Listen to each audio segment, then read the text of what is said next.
साक्षात्कार दर्शन प्राप्त कर लिया। आप ध्रुव जी का पावन चरित्र में श्रवण कराओ। तब यहाँ वसुदेव मुनि राजा परीक्षित से कहते हैं कि परीक्षित, महाराज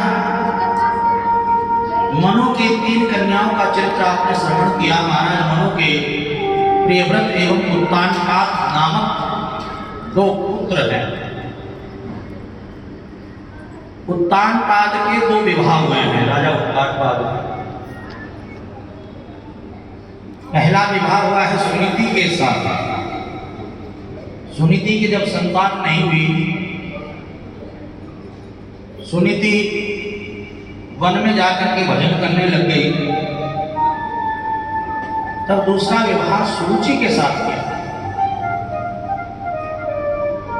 परंतु एक दिन जब शिकार खेलने के लिए राजा उत्तानपाद गए, आंधी तूफान बारिश पड़ने लगी, तो सामने एक कुटिया दिखाई दी। तो उस कुटिया में जब पहुंचे तो वहां पर राजा उत्तानपाद की पहली जो रानी है सुनीति, वह तपस्या भजन पूजन कर रही है। उसने राजा का स्वागत सत्कार किया।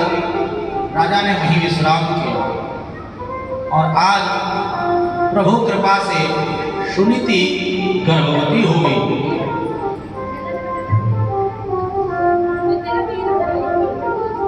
सुरुचि भी गर्भवती है, सुनीति भी, दोनों के बालक हुए। सुरुचि का जो बालक है उसका नाम उत्तम हुआ और सुनीति का जो बालक हुआ उसका नाम ध्रुव हुआ। अब दोनों रानियां महल में रह रही हैं, परंतु महाराज उत्तानपाद सुरुचि नामक जो रानी है उससे अधिक प्रेम करने लग गए, क्योंकि इसके आने के बाद ही राजा को संतान सुख मिला। तो आज प्रिय रानी सुरुचि के साथ गोद में बैठे थे और सुरुचि का बालक उत्तम गोद में बैठा हुआ था और वहीं पर बालक ध्रुव, जिसकी अवस्था लगभग 5 वर्ष की थी, पिता की गोद में बैठने के लिए जैसे आने लगा तो सौतेली माँ ने, सुरुचि माँ ने ध्रुव को गोद में बैठने नहीं दिया। तुम पिता की गोद में नहीं बैठ सकते हो। ये बालक रोने लग गया कि माँ, जैसे भैया उत्तम बैठे हैं ऐसे मैं भी बैठना चाहता हूँ पिता की गोद में। क्या मेरा अधिकार नहीं है पिताजी पे? जैसे भैया उत्तम के पिताजी हैं वैसे मेरे भी, तो मैं भी पिता की गोद में बैठूंगा। कहा बिल्कुल नहीं, अगर तुझे पिता की गोद में बैठना है तो भगवान नारायण की तपस्या कर। जब भगवान नारायण तुझे दर्शन देंगे तो उनसे वरदान प्राप्त करना कि तेरा जो जन्म है मेरे गर्भ से हो, और जब तो मेरे गर्भ से जन्म लेगा तब जाकर के पिता की गोद में बैठने का अधिकारी बनेगा। सौतेली माँ के ऐसे कटु वचनों को जब इस 5 वर्ष के बालक ध्रुव ने सुना, रोते रोते अपनी माँ सुनीति के पास आया। दीर्घम श्वसन्ति वृजनस्य पारम् अपश्यति बालकमाबाला मां मंगलं तात परेषु मस्ता भुक्ति धनो यत् परदुःखदा। माँ ने अपने बेटे का, अपने बालक का दुख देखा तो कोई भी माँ अपने बच्चे को दुखी नहीं देख सकती है। बच्चों को थोड़ा सा भी दुख होता है तो माँ रोने लगती है, परेशान हो जाती है। यहाँ तक लिखा हुआ है कि पुत्रो जायेगा क्वचिदपि माता न भवति। माँ अपने आप भूखी रह लेती है परंतु कभी अपने बच्चे को भूखा नहीं रखती है। माँ व्रत रखती है सोमवार का, मंगलवार का, शनिवार का। माँ जप करती है, तप करती है कि मेरे बच्चे का सारा दुख दूर हो जाए।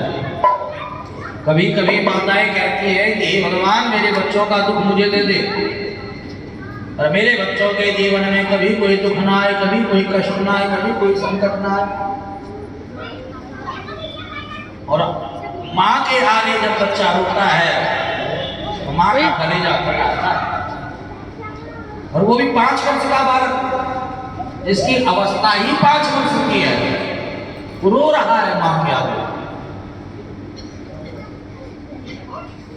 ध्रुव की मां सुनीति पूछती है, बेटा क्यों रो रही हो, क्या बात हो गई, क्यों दुखी हो, क्यों परेशान?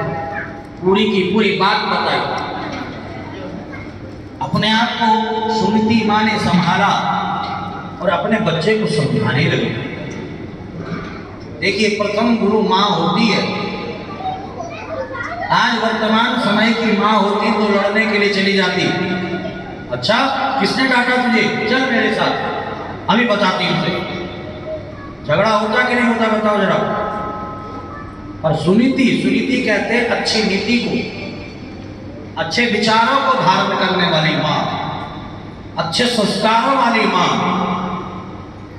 जो लड़ने नहीं जाती है, अपने बच्चे को समझाती है, बेटा मां मंगलम तात परेशमस्ता भोक्ते जनो पर दुखदा। बेटा कभी भी किसी का बुरा नहीं सोचना चाहिए, कभी किसी का बुरा नहीं करना चाहिए। बेटा जो किसी का बुरा सोचता है या बुरा करता है, उसका कभी भी भला नहीं होता है। भगवान भी उसका कभी साथ नहीं देता है। इसलिए बेटा तुम्हारे छोटी माँ ने जो कहा वह सही कहा।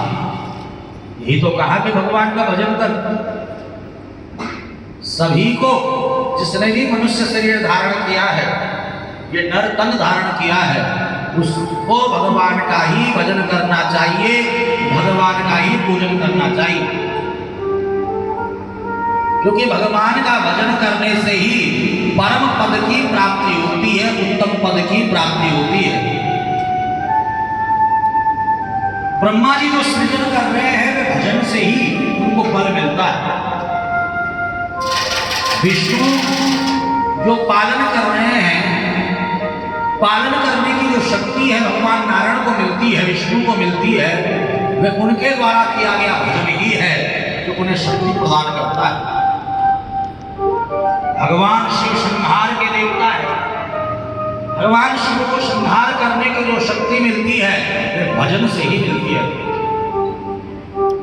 तुम्हारे पितामह दादाजी मनु महाराज को सार्वभौम सुख मिला है, पूरी पृथ्वी का सुख मिला है, राज्य मिला है, सम्राट है, ये भजन का ही तो बल है। इसलिए बेटा जो चाहता है कि उसे उत्तम पद मिले, देखिए बड़ा सुंदर श्लोक है यहाँ पर, इस श्लोक का श्रवण कीजिएगा। लिखा हुआ है यहाँ पर कि धर्मेण राज्यं लभते मनुष्य स्वर्गं च धर्मेण नरं प्रयान्ति आयुष्य कीर्तेन तपस्य धर्मा धर्मेण मोक्षं लभते मनुष्य धर्मोऽत्र माता पिता नरस्य धर्मश्रका मोक्षदश्च धर्मान्ते नास्ति किंचिदेव।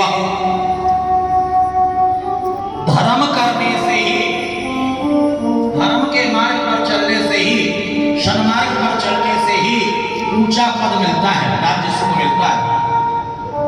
कल या परसों हमारी नीलू बहन कह रही, भैया आपका साथ मिला, आपने कहा बहन कथा करवाओ, और आज आपके द्वारा कहे गए अनुसार कथा का आयोजन हुआ।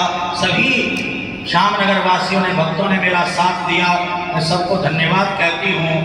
ये कथा का प्रभाव है, ये धर्म का प्रभाव है। जो भी मिल रहा है राधे राधे कह रहा है, आशीर्वाद दे रहा है, कह रहा नीलू आगे बढ़, अब हर साल कथा होनी चाहिए, अब हर वर्ष कथा होना चाहिए। ये धर्म जो है मान सम्मान यश कीर्ति सब कुछ दिलाता है। आज आप लोग अपना स्नेह मुझे प्रदान करते हो, आशीर्वाद मुझे प्रदान करते हो, मेरी माताएं, मेरी बहनें, मेरे भाई, मेरे बुजुर्ग, अपना स्नेह अपना आशीर्वाद मुझे प्रदान करते हो। क्यों? इसलिए क्योंकि धर्म का कार्य कर रहा हूं, एक अच्छा ठाकुर जी का नाम प्रचार का कार्य कर रहा हूं, इसीलिए तो आप लोगों को स्नेह मिल रहा है। दूर दूर से चल करके आप आ रहे हो।